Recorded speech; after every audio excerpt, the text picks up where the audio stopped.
અતિશય દુઃખદ સમાચાર મળ્યા. રાજકોટના ગેમ ઝોનમાં આગ લાગી અને 24 વ્યક્તિઓના આથી સુધી મૃતદેહ મળી ચૂક્યા છે. એટલે 24 વ્યક્તિઓએ જીવ ગુમાવ્યો છે. હજી કદાચ આંકડો વધે એવી સંભાવનાઓ પણ તંત્ર દ્વારા વ્યક્ત થઈ રહી છે. મને અત્યંત દુઃખ છે. આને રાજકીય રીતે લેવાની જરૂર નથી. માણસના જીવથી વધારે કિંમતી દુનિયામાં કોઈ વસ્તુ ના હોઈ શકે. એક ઘટના, બે ઘટના, 3 ઘટના, એ પછી પણ સરકારના પેટનું પાણી કેમ હલતું નથી એ વાતનું દુઃખ છે મને. નાના નાના ભૂલકાઓ જેનું ખૂબ લાંબુ ભવિષ્ય હોય એવા બાળકો બળીને ખાખ થઈ ગયા, ઓળખી ન શકાય એવા થઈ ગયા. કહે છે કે DNA ટેસ્ટ પરથી એ કોનો મૃતદેહ છે એ નક્કી કરવું પડશે.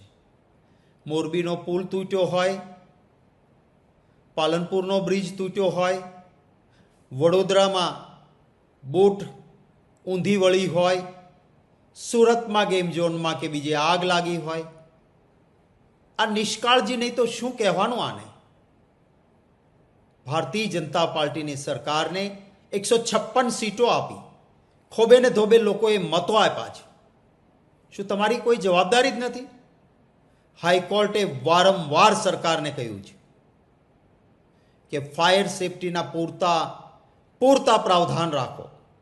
એક પણ માણસનો જીવ જાય ને, કોઈ પણ મોટી રકમ વળતર એ માણસનો જીવ પાછો ન લાવી શકે. શા માટે આવી અનદેખી થાય છે? વ્યવસ્થિત હપ્તાઓ ઉઘરાવવામાં આવે છે. હું જવાબદારીપૂર્વક કહું છું, નહીં તો આવું ન થાય. કોઈ ખૂણે ખાંચકે કંઈ ગેરકાયદેસર પ્રવૃત્તિ ચાલતી નહોતી. રાજકોટ જેવા શહેરના મધ્યમાં ચાલતું હોય, તંત્ર શું કરે છે?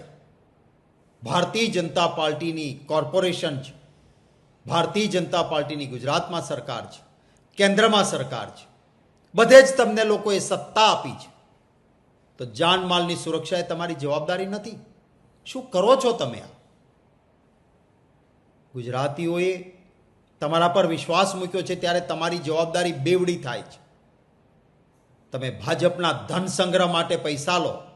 82 અબજ 52 કરોડ રૂપિયા ભાજપ પાસે ઓફિશિયલ ધન સંગ્રહનો આંકડો જાહેર થાય. તમે તમારી વાહવાહ લૂંટો, પબ્લિસિટી સ્ટન્ટ થાય, રોજે તમારી ખૂબ મોટી જાહેરાતો આવે, પરંતુ લોકોને જાનમાલની સુરક્ષા માટે તમારે કંઈ જ નથી કરવાનું. અત્યંત દુઃખ સાથે કહું છું, હજી જાગો.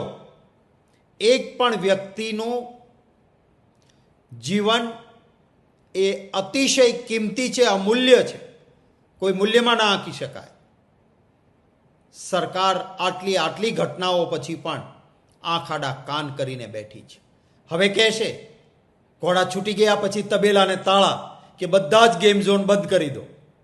હવે ફાયર સેફટી હશે, કાયદેસર ચાલતું હશે, એ બંધ કરશો થોડા દિવસ, પાછા હપ્તા લઈને ફરી પાછું એ જ ધંધો ચાલુ થશે.